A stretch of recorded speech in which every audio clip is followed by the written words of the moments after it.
આ video non political છે, કોઈ રાજકીય નથી. હજી કહી દઉં છું, અમુક ગુજરાતમાં લોકો એવા છે ને જેને કઈ ખબર જ નથી પડતી. એના લીધે સારા લોકો ભોગ બની રહ્યા છે.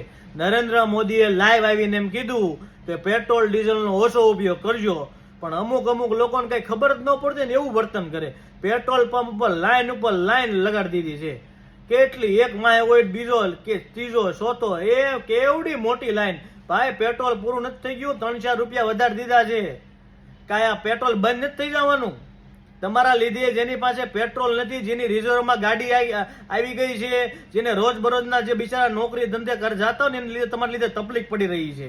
તમારે ઓલરેડી પેટ્રોલ છે તો 2-3 દિવસ પછી પુરાવો ને તો એ 3-4 રૂપિયા વધેલો દેશે ભાવ, કઈ ઘટી નહીં જાય ત્યાં. એટલે તમે થોડાક જાગૃત બનો ને પોતાનો આત્મા જગાડો.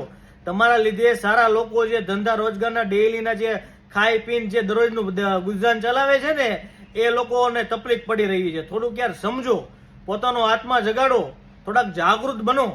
મારો વિડીયો સાચો લાગ્યો હોય ને દોસ્તો તો શેર કરજો ને બધા લોકો સુધી પહોંચાડી દો. જે લાઈનમાં ઉભા હતા ને, જેની પાસે પેટ્રોલ ડીઝલ હતું અને છતાં લાઈનમાં ઉભા હતા ને, એવા લોકોને પહોંચાડી દેજો કે ભાઈ જાગૃત થાવ, આ કઈ પેટ્રોલ પૂરું નથી થઈ જવાનું.